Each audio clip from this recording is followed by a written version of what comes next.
다 같이 사도신경으로 신앙 고백하심으로 2월 21일 화요일 새벽 기도회를 하나님께 드리겠습니다. 나는 전능하신 아버지 하나님 천지의 창조주를 믿습니다. 나는 그의 유일하신 아들 우리 주 예수 그리스도를 믿습니다. 그는 성령으로 잉태되어 동정녀 마리아에게서 나시고 본디오 빌라도에게 고난을 받아 십자가에 못 박혀 죽으시고 장사된 지 사흘 만에 죽은 자 가운데서 다시 살아나셨으며 하늘에 오르시어 전능하신 아버지 하나님 우편에 앉아 계시다가 거기로부터 살아있는 자와 죽은 자를 심판하러 오십니다. 나는 성령을 믿으며 거룩한 공교회와 성도의 교제와 죄를 용서받는 것과 몸의 부활과 영생을 믿습니다. 아멘. 다 함께 찬송가 276장을 부르시겠습니다. 찬송가 276장입니다. 아버지여 이 죄인을 용납하여 주시고 예수님의 이름으로 구원하여 주소서. 아버지를 떠나 산지 벌써 오래되었고 험한 길에 고난 몸이 이제 돌아옵니다. 전에 하던 헛된 일을 애통하게 여기고 겸손하게 엎드려서 용서하심 빕니다. 은혜 감당 못하오나 회개하는 영혼과 나의 약한 육신까지 감히 드리옵니다. 나의 죄를 사하시려 주님 죽으셨으니 그 공로를 의지하여 주만 의지합니다. 아버지여 용납하사 나를 품어주시고 주의 사랑 품 안에서 길이 살게 하소서. 아멘.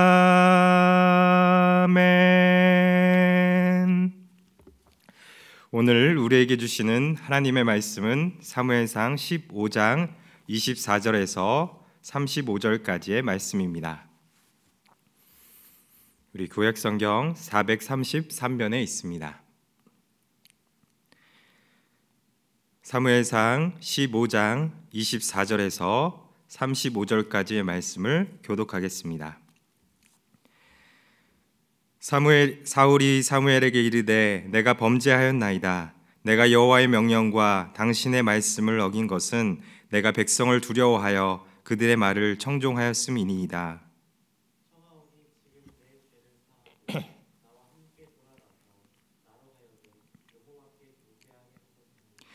사무엘이 사울에게 이르되 나는 왕과 함께 돌아가지 아니하리니 이는 왕이 여호와의 말씀을 버렸으므로 여호와께서 왕을 버려 이스라엘 왕이 되지 못하게 하셨음이니이다 하고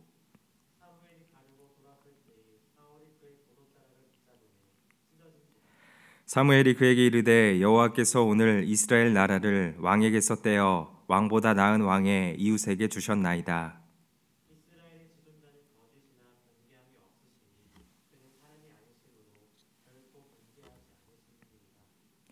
사울이 이르되 내가 범죄하였을지라도 이제 청하옵나니 내 백성의 장로들 앞과 이스라엘 앞에서 나를 높이사 나와 함께 돌아가서 내가 당신의 하나님 여호와께 경배하게 하소서 하더라.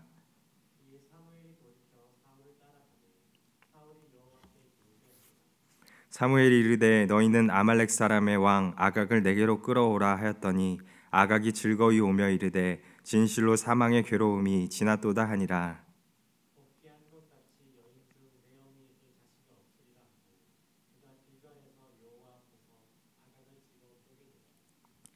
이에 사무엘은 라마로 가고 사울 기브와 자기의 집으로 올라가니라.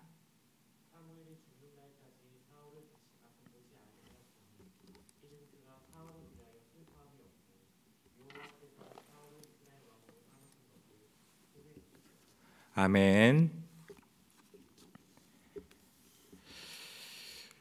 사무엘상에 보면 이스라엘 백성들은 이 세상에 하나뿐인 신실하신 왕 하나님을 저버리고 인관왕을 요구하는 것을 볼 수 있습니다. 다른 나라들처럼 눈에 보이는 인관왕의 통치를 통한 왕국을 건설하고자 했던 거죠. 이에 하나님께서는 이스라엘의 첫 왕으로 사울을 허락해 주셨습니다. 그러나 우리가 잘 아는 것처럼 사울의 통치는 결국 실패로 돌아가게 됩니다. 오늘 말씀에 보면 사울의 왕권이 이제 막바지에 이르렀음을 알 수 있게 됩니다. 사울이 아말렉과의 전투에서 모든 것을 다 진멸하라는 하나님의 명령을 어기고 일부를 남겨두게 됩니다. 이에 사무엘은요, 사울을 정죄하면서 하나님의 심판을 예고하게 됩니다. 이에 사울은요, 결국 자기의 죄를 인정하는 것처럼 보입니다. 그러나 안타깝게도 이미 모든 것을 되돌려 버리기에는 너무 늦어버린 상황이었습니다. 그리고 사울이 사실 진정으로 자신의 죄를 뉘우친 것도 아니고 마지못해 인정한 것으로 보입니다. 그는 오늘 말씀 24절에 이렇게 이야기합니다. 사울이 사무엘에게 이르되 내가 범죄하였나이다. 내가 여호와의 명령과 당신의 말씀을 어긴 것은 내가 백성을 두려워하여 그들의 말을 청종하였음이니이다. 사울은요, 자신의 잘못을 인정하는 듯 하지만 사실 백성이 두려워서 그와 같은 행동을 했다라고 이야기를 합니다.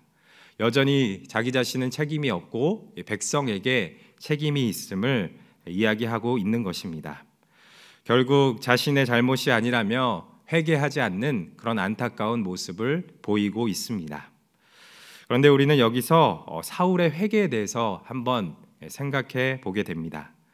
만약 사울이 하나님 앞에서 진정으로 회개했다면 그의 삶이 어떻게 바뀌었을까 하는 것입니다.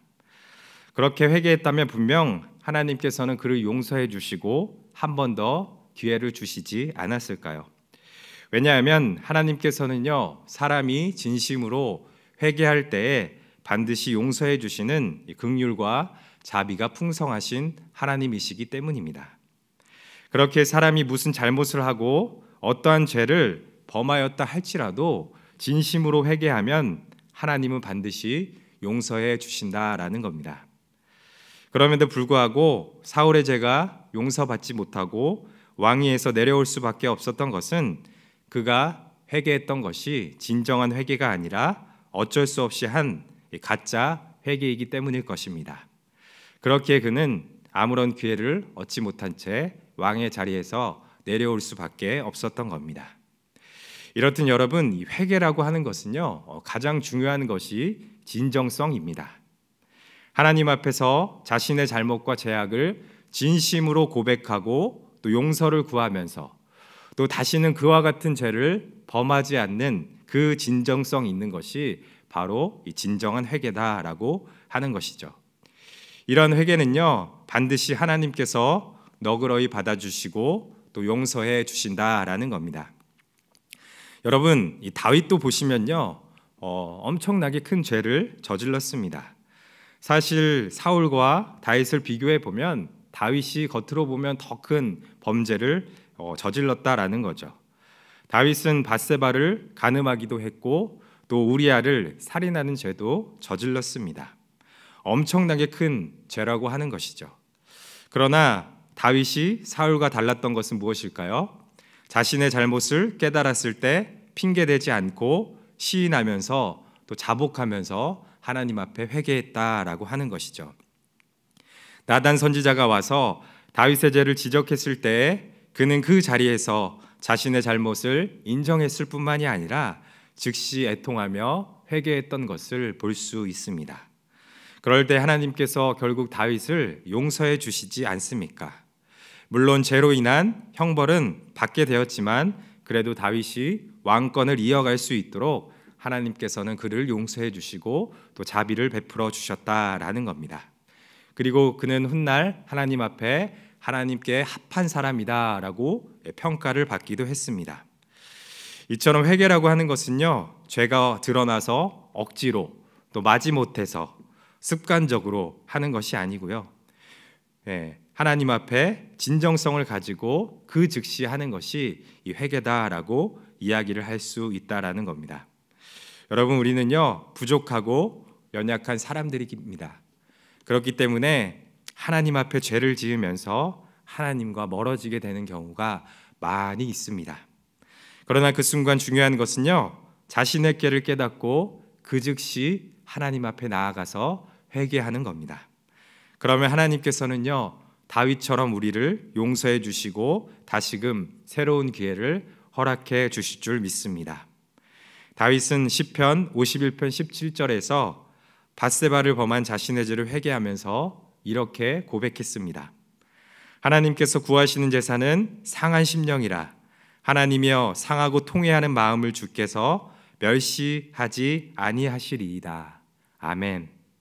오늘 하루도 여러분들 하나님 앞에 통회하는 마음으로, 자신의 죄를 자복하는 마음으로 나아갈 때, 그리고 우리가 죄를 멀리하면서 하나님 앞에 나아갈 때 하나님께서 우리를 용서해 주시고 또 긍휼과 자비를 베풀어 주실 줄 믿습니다. 그리고 우리를 다시금 하나님 앞에 새롭게 하여 주실 줄 믿습니다. 오늘도 자신의 삶을 돌아보면서 후회하는 인생이 아니라 하나님 앞에 회개하며 새롭게 되어지는 성도 여러분 되시기를 간절히 소망합니다. 다음에 25절에 보면 사울은 사무엘에게 용서를 구하면서 자신이 여호와께 경배하게 해달라고 요청합니다. 당시의 왕권을 인정받으려면 왕이 민족의 신 앞에서 예배하는 것이 필수적인 행위였습니다. 여기서 사울은요, 일관되게 백성의 눈을 의식하는 것을 볼 수 있습니다. 그러나 사무엘은요, 사울과 함께 가지 않겠다고 선언합니다. 이에 사울은 사무엘의 겉 옷자락을 붙잡으며 매달리게 되는데 이것으로 인하여서 옷자락이 찢어지게 됩니다. 그리고 사무엘은 이것을 하나의 징조로 해석을 하죠. 그래서 사울과 하나님의 관계가 완전히 깨어졌고 그의 왕권이 이제 끝나게 되었고 다른 사람에게 넘겨주게 될 것이다 라고 이야기를 하게 됩니다. 그러면서 29절에 하나님은 사람이 아니시기에 거짓이나 변개함이 없으시다 라고 선언까지 하게 됩니다. 그럼에도 불구하고요, 사울은 계속해서 사무엘에게 자기가 백성 앞에서 하나님께 경배하게 해달라고 동행하여 달라고 요청하는 것을 볼 수 있습니다.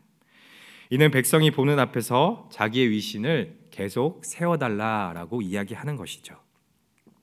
이러한 사울의 요청에 사무엘은 마지못해 백성 앞에서 여호와께 경배할 때 동행하게 됩니다. 그리고 사울 대신에 백성 앞에서 아말렉 왕 아각을 단호하게 죽임으로써 하나님의 명령을 완수하게 됩니다. 그러나 사무엘은 사울에게 더 이상의 호의를 베풀지는 않습니다. 결국 사울은 하나님 앞에 버림받았고 왕의 껍데기만 유지하고 있었을 뿐이었던 것이죠. 이러한 사울의 모습을 통하여서 우리는 그가 하나님을 두려워하기보다 사람을 더 두려워했던 것을 볼 수 있습니다. 사울은 사실 지금껏 하나님께 인정을 받기 위해 노력했던 적이 단 한 번도 없었다라는 거죠. 그에게 중요한 것은요, 백성의 인정과 자신의 인기였던 거죠. 그렇기 때문에 그는 여러 상황 속에서 올바른 판단을 내릴 수 없었다라는 겁니다. 물론 여러분, 왕이 백성을 두려워한다는 것은 어떻게 보면 좋은 현상일 수 있습니다. 왜냐하면 백성들을 존중하고 있다는 뜻이기 때문입니다. 무릇 지도자는요, 백성들을 존중하고 또 사랑하는 마음을 가져야 하기 때문이죠. 그러나 사울은요, 중요한 것이 백성을 두려워하기 이전에 하나님을 먼저 두려워했어야 했다라는 거죠. 왜냐하면 하나님이 진정한 왕으로 통치하시는 이스라엘의 왕이 되셨기 때문입니다. 그렇기에 사울이 백성들을 하나님보다 두려워했다는 것은요, 그가 자신의 권력의 기반을 백성으로 보았음을 알 수 있는 겁니다. 그렇기에 사울의 행동은요, 사실 진짜 백성을 위한 것도 아니고 결국 자신의 권력을 위한 행동이었던 것입니다. 백성들의 눈치를 보면서 자신의 권력을 유지하기 위함이었다라는 거죠. 결국 자기 자신을 위한 개인주의적이고 또 이기주의적인 그런 행보였다는 겁니다. 결국 이것으로 인하여 왕으로 세우신 하나님께 버림을 받고 비참하게 생을 마감하고 맙니다. 여러분, 오늘 이 본문을 통하여서 우리가 두려워해야 할 분은요, 하나님이심을 우리는 기억해야 합니다. 하나님 외에 다른 것을 두려워할 때 우리의 삶 또한 사울처럼 잘못된 길을 걸어갈 수밖에 없다라는 거죠. 우리는 모든 삶에 있어서요, 하나님을 두려워해야 됩니다. 다른 말로 얘기하면 하나님 앞에서 살아가야 합니다. 하나님이 바로 옆에서 나와 함께 하시는 것처럼 그렇게 살아가야 한다라는 겁니다. 바로 코람데오의 신앙이다라고 이야기할 수 있는 거죠.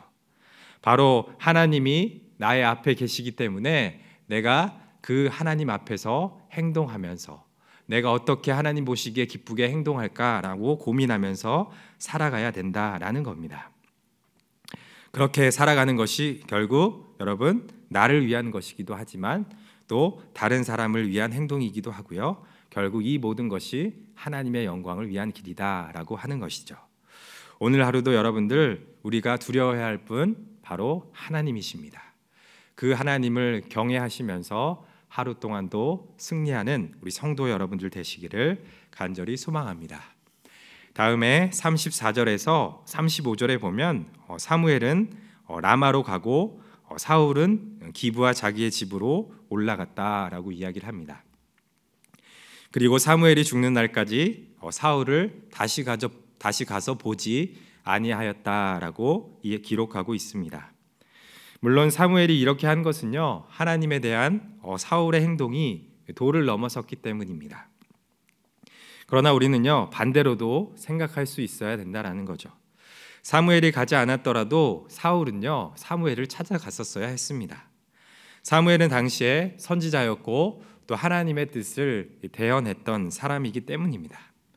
그러나 그렇게 그가 하지 않았다는 것은요, 다음에 두 가지 때문으로 추정할 수 있는데요.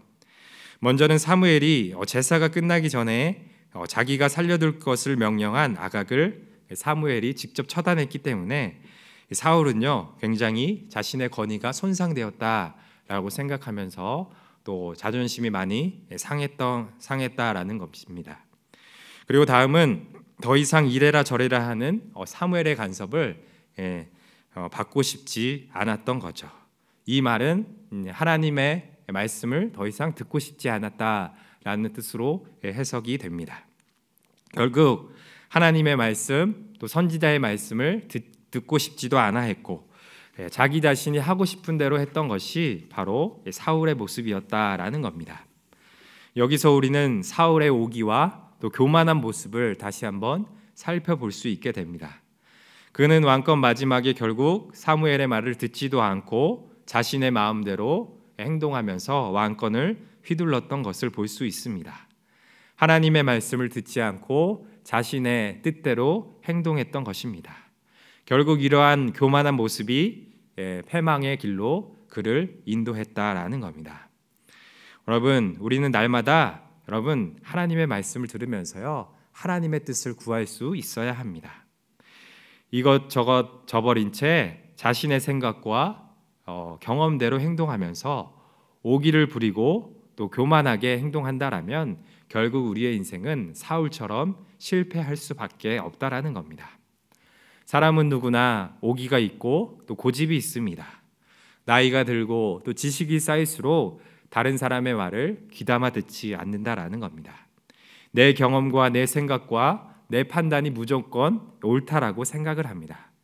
그러나 오늘 우리는 사울을 통하여서요, 우리는 다른 사람의 말을 잘 귀담아 들어야 됨을 기억해야 합니다. 그리고 무엇보다도 하나님의 말씀을 우리는 귀담아 들으면서 살아가야 된다라는 겁니다. 여러분, 오늘 하루도 살아가실 때 우리가 하나님의 말씀을 잘 듣는 성도 여러분들 되시기를 간절히 소망합니다. 또 다른 사람의 말을 잘 귀담아 듣고 또 그것을 통하여서 또 삶이 변화되는 우리 자신들이 되었으면 좋겠습니다. 오늘 하루도 자신의 오만한 모습 또 고집들을 내려놓고 하나님 앞에 겸손하게 살아가는 우리 성도 여러분들 되시기를 간절히 소망합니다. 기도하겠습니다. 하나님 아버지, 오늘 사울의 모습을 통하여 그가 하나님 앞에서 범죄했지만 회개하지 않아서 결국 왕의 자리에서 내려오게 되는 것을 보게 됩니다. 이것을 기억하며 매 순간 하나님 앞에 깨어있는 저희들이 되게 하여 주시옵소서. 자신의 죄를 날마다 하나님 앞에 진심으로 회개할 수 있도록 인도하여 주시고, 또한 하나님 앞에서 교만한 모습을 내려놓게 하여 주시고 하나님의 뜻을 구하며 하나님 앞에서 승리하는 저희들 될 수 있도록 인도하여 주시옵소서. 예수님의 이름으로 기도드립니다. 아멘. 하늘에 계신 우리 아버지, 아버지의 이름을 거룩하게 하시며 아버지의 나라가 오게 하시며 아버지의 뜻이 하늘에서와 같이 땅에서도 이루어지게 하소서. 오늘 우리에게 일용할 양식을 주시고 우리가 우리에게 잘못한 사람을 용서하여 준 것 같이 우리 죄를 용서하여 주시고 우리를 시험에 빠지지 않게 하시고 악에서 구하소서. 나라와 권능과 영광이 영원히 아버지의 것입니다. 아멘. 우리 이 시간에 함께 기도하도록 하겠습니다. 먼저 말씀을 가지고 기도하도록 하겠습니다. 사울의 모습을 통하여 하나님 앞에 진정으로 회개하는 죄들 될 수 있도록 인도하여 주시옵소서. 또 사람을 두려워하는 것이 아니라 하나님을 진정 두려워하게 하여 주시고 무엇보다도 자신의 오기와 고집을 내려놓고 하나님의 말씀을 듣고 또 다른 사람의 이야기를 듣는 저희들이 되게 해달라고 기도하겠습니다. 또 오늘 화요일은 교회 학교와 교육을 위해서 기도하는 날입니다. 영아부에서 노년부에 이르기까지 영적인 교육이 이루어지게 하여 주시고 가르치는 교사들에게 소명감과 권능을 주셔서 잘 가르칠 수 있도록 인도하여 달라고 기도하겠습니다. 또 우리 주변에 육적으로 심적으로 고통당하는 환우들의 회복을 위하여서 기도하시고 여러분들의 개인적인 기도 제목을 가지고 이 시간 기도하시기 바랍니다. 하나님께서 우리의 기도를 들으시고 반드시 응답해 주실 줄 믿습니다. 함께 기도하겠습니다.